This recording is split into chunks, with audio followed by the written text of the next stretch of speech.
8 em cada 10 profissionais pedem demissão por causa do chefe. É o que aponta levantamento da consultoria de recrutamento Michael Page com candidatos a vagas de emprego.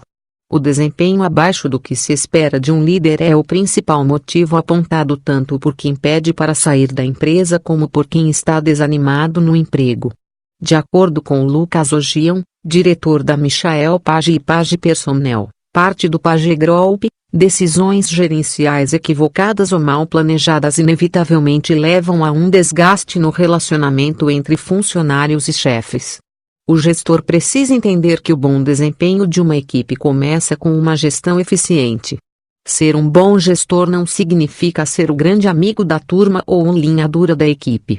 Um bom líder é aquele que consegue manter seus comandados sempre motivados e trazendo os resultados necessários, avalia Lucas Ogion, diretor da Michael Page e Page Personnel, parte do Page Group. Segundo ele, para conseguir chegar a esse ponto, é preciso ter boa inteligência emocional, bom senso de organização, empatia, carisma e, acima de tudo, respeito pelas pessoas que o cercam. Veja os principais motivos para os pedidos de demissão. Sentimento de que o chefe não é um líder, por exemplo, ou não é uma inspiração para o dia a dia. Falta de crescimento profissional, falta de feedback para desenvolvimento profissional. Há ainda fatores que levam funcionários a desanimar no emprego e minar o trabalho da equipe. É o que a pesquisa da Michael Page chama de 7 pecados capitais dos chefes. Falhas técnicas, como excesso de reuniões, ou comportamentais, como falta de feedback, podem comprometer todo o resultado de um trabalho, diz Lucas Ogion. Veja os principais motivos que levam ao desânimo dos profissionais no emprego: liderança sem referência, deixar de reconhecer falta de feedback, não treinar, delargar e delegar, falha na contratação, excesso de reuniões. Lucas Ogion explica cada um dos motivos e dá dicas de como melhorar o relacionamento com o chefe em cada uma das situações. Liderança sem referência. Um bom exemplo de líder é aquele que costuma participar de atividades fundamentais e decisões estratégicas, sempre essenciais e que causam enorme impacto no resultado da equipe. É também aquele que inspira e traz bons exemplos ao seu time. A ausência de liderança é sentida pela maior parte do time. Um chefe que não está próximo de sua equipe na maior parte do tempo corre o sério risco de ser boicotado ou até mesmo a antipatia dos funcionários. Ele é a figura central e a quem seus comandados precisam recorrer em ocasiões mais delicadas. Se isso não acontece, ele perde conexão com as pessoas e pode se tornar dispensável em atividades futuras.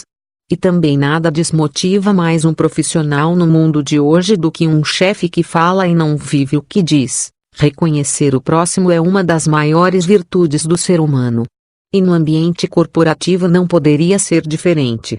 Um gestor que sabe valorizar e comunicar cada pequena ação de seus comandados tem tudo para ser um líder respeitado. Manter o time motivado ajuda na conquista de resultados e isso passa pela valorização constante do gerente com sua equipe. O líder precisa aprender a dosar esses elogios para não vulgarizar as conquistas. E quando falamos de conquistas, não são apenas as que trazem resultados financeiros, mas também é importante reconhecer mudanças de comportamento e atitude. A falta de feedback. A base de sucesso de um colaborador em uma organização é que ele se sinta parte integrante do sucesso. Mas para isso acontecer é mais do que necessário que o líder da equipe converse frequentemente com os seus subordinados e aponte sempre quais são os pontos que seu funcionário precisa melhorar e aqueles que ele está realizando satisfatoriamente. O gerente que pouco ou não se comunica com sua equipe tem grandes chances de ser mal avaliado ou ficar muito afastado de seu time. Isso é péssimo para o desenvolvimento de carreira dele e de sua equipe. Um líder precisa sempre apontar para seus comandados o que está errado e como fazer para melhorar, como também elogiar. Um funcionário que não recebe feedback tende a estacionar na carreira e muitas vezes se sentir desmotivado, primeiro sinal para queda de produtividade ou busca de novos desafios em outra empresa. Um dos aspectos mais importantes para o sucesso de um colaborador em uma empresa passa pelo processo de onboarding, ou seja, a integração profissional que um funcionário deve ser submetido ao ser contratado. E parte fundamental dessa etapa é o treinamento. Um empregado precisa entender logo de cara qual é a empresa que ele está chegando, o que faz e o que ele deverá fazer para ser parte do processo. Integrar não é apenas dar as boas-vindas, desejar sucesso e convidar para almoçar. Um funcionário precisa ser constantemente treinado para que seus conhecimentos sejam renovados e ele tenha acesso a informações que o ajudem a desempenhar sua função de maneira mais eficiente e assertiva. Dar liberdade para a equipe e deixar tudo na mão da equipe não parece ser a melhor opção de um líder. Delegar é bem diferente de delegar. Quando você delega algo para um funcionário da equipe, é necessário orientar, acompanhar, cobrar quando necessário e receber feedback. Se isso não acontece, é porque o gestor simplesmente passou uma tarefa a um subordinado e a eliminou de seu radar.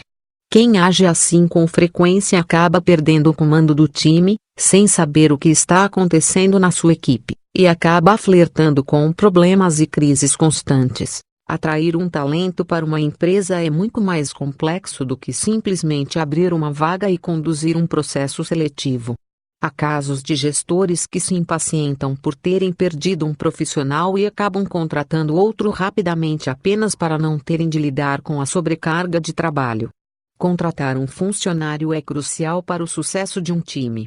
Quem não pensa estrategicamente nessa etapa corre o sério risco de queimar etapas e trazer um colaborador sem aderência aos valores da companhia, com perfil distante do idealizado ou até mesmo não identificar possíveis falhas comportamentais ou técnicas de um candidato. Excesso de reuniões. Administrar bem uma equipe não significa necessariamente passar a maior parte do tempo trancado em longas e exaustivas reuniões.